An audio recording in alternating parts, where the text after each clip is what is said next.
अपने प्रिय भाई हिरण्याक्ष के वध से संतप्त होकर हिरण्यकश्यप ने दैत्यों और दानवों को अत्याचार करने की आज्ञा देकर खुद मंदराचल पर्वत पर चला गया।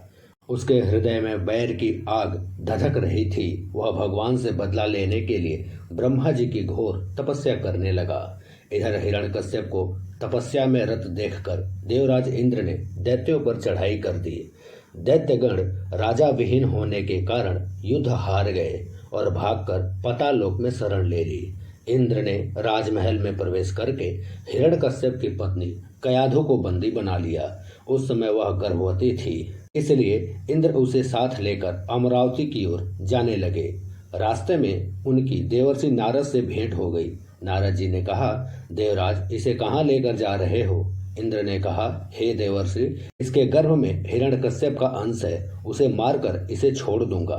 यह सुनकर नारद जी ने कहा, देवराज, इसके गर्भ में बहुत बड़ा भगवत भक्त है, जिसे मरना तुम्हारी शक्ति के बाहर है, इसे छोड़ दो। नारद जी के कथन का मान रखते हुए इंद्र ने कयाधु को छोड़ दिया और अमरावती चले गए। नारद जी कयाधु को अपने आश्रम पर ले गए और उससे बोले, बेटी, तुम यहाँ तब तक सुख पूर्वक निवास करो जब तक तुम्हारा पति तपस्या से लौटकर नहीं आ जाता। समय होने पर कयाधु ने एक पुत्र को जन्म दिया, जिसका नाम प्रहलाद रखा गया। इधर हिरण्यकश्यप की कठोर तपस्या से ब्रह्मा जी प्रसन्न हो गए और उसे मनचाहा वर मांगने को कहा। यह सुनकर हिरण्यकश्यप बोला, हे प्रभु, यदि आप मुझ पर खुश हैं और वरदान देना चाहते हैं तो ऐसा वर दीजिए कि आपके बनाए हुए किसी भी प्राणी से, चाहे वह मनुष्य हो या पशु, देवता हो या दैत्य अथवा नाग, किसी से भी मेरी मृत्यु ना हो। भीतर बाहर, दिन में या रात में, अस्त्र शस्त्र से, पृथ्वी या आकाश में कहीं भी मेरी मृत्यु न हो। युद्ध में कोई मेरा सामना न कर सके। मैं समस्त प्राणियों का एक छत्र सम्राट हो जाऊं। ब्रह्मा जी हिरण्यकश्यप को मुंह मांगा वरदान देकर अंतर्ध्यान हो गए। हिरण्यकश्यप वापस अपनी राजधानी चला आया। कयाधु भी नारद जी के आश्रम से राजमहल में आ गई। इसके बाद हिरण्यकश्यप ने प्रहलाद के शिक्षा की व्यवस्था की। धीरे धीरे प्रहलाद की आयु बढ़ने के साथ ही उसकी भगवत भक्ति भी बढ़ने लगी।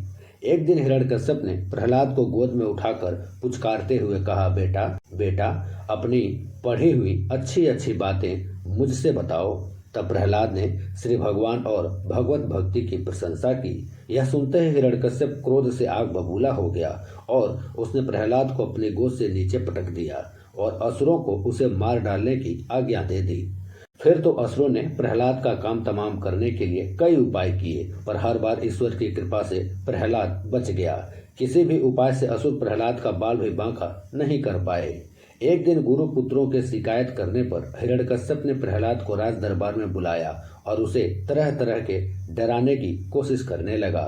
फिर उसने कहा, अरे दुष्ट, जिसके बल पर तू ऐसी बहकी बहकी बातें करता है, तेरा वह ईश्वर कहाँ है? यदि वह हर जगह है तो मुझे दिखाई क्यों नहीं देता? तब प्रहलाद ने कहा, मुझे तो वे प्रभु खंभे में भी दिखाई दे रहे हैं। यह सुनकर हिरण्यकश्यप क्रोध के मारे खुद को संभाल नहीं सका और हाथ में तलवार लेकर सिंहासन से कूद पड़ा और बड़े जोर से उसे खंभे में एक घूंसा मारा। उसी समय उस खंभे से बड़ा भयंकर शब्द हुआ और उस खंभे को तोड़कर एक विचित्र प्राणी बाहर आया, जिसका आधा शरीर सिंह यानी शेर का और आधा शरीर मनुष्य का था। यह भगवान श्री हरि का नरसिंह अवतार था। उनका रूप बड़ा भयंकर था। उनकी तपाए हुए सोने के समान पीली पीली आंखें थी। उनकी दाढ़ी बड़ी विकराल थी और वे भयंकर शब्दों से गर्जन कर रहे थे। उनके पास में जाने का साहस किसी में भी नहीं हो रहा था। यह देखकर हिरण्यकश्यप सिंहनाद करता हुआ हाथ में गदा लेकर भगवान नरसिंह पर टूट पड़ा। तब भगवान भी हिरण्यकश्यप के साथ कुछ देर तक युद्ध लीला करते रहे और अंत में उसे झपट कर दबोच लिया और उसे सभा के दरवाजे पर ले जाकर अपनी जांघों पर गिरा लिया और खेल ही खेल में अपने नखों से यानी अपने नाखूनों से उसके कलेजे को पकड़कर फाड़ दिया, उसे पृथ्वी पर पटक दिया। फिर वहां उपस्थित बाकी असुरों और दैत्यों को खदेड़ खदेड़ कर मार डाला। उनका क्रोध बढ़ता ही जा रहा था। वे हिरण्यकश्यप की ऊंची सिंहासन पर विराजमान हो गए। उनकी क्रोधपूर्ण मुखाकृति को देखकर किसी को भी उनके पास जाकर उनको प्रसन्न करने का साहस नहीं हो रहा था। हिरण्यकश्यप की मृत्यु का समाचार सुनकर उस सभा में विधाता ब्रह्मा जी, इंद्रदेव, भगवान शिव, सभी देवगण, ऋषि मुनि, सिद्ध, नाग, गंधर्व आदि पहुँचे और थोड़ी दूरी पर स्थित होकर सभी ने अंजलि बांधकर भगवान की अलग अलग तरह से स्तुति की, लेकिन भगवान का क्रोध शांत नहीं हुआ। तब देवताओं ने माता लक्ष्मी को उनके निकट भेजा, पर भगवान के उग्र रूप को देखकर वे भी भयभीत हो गईं। तब ब्रह्मा जी ने प्रहलाद से कहा, बेटा, तुम्हारे पिता पर ही तो भगवान क्रोधित हुए हैं, अब तुम ही जाकर उनको शांत करो। तब प्रहलाद भगवान के पास जाकर हाथ जोड़कर साष्टांग भूमि पर लौट गए और उनकी स्तुति करने लगे। एक नन्हे बालक को अपने चरणों में पड़ा देखकर भगवान का क्रोध शांत हो गया और प्रहलाद को उठाकर गोद में बिठा लिया और प्रेम पूर्वक बोले, वत्स प्रहलाद, तुम्हारे जैसे एकांत प्रेमी भक्त को यदि किसी वस्तु की अभिलाषा नहीं रहती, पर फिर भी तुम केवल एक मनवंतर तक मेरी प्रसन्नता के लिए इस लोक में दैत्याधिपति के समस्त भोग स्वीकार कर लो।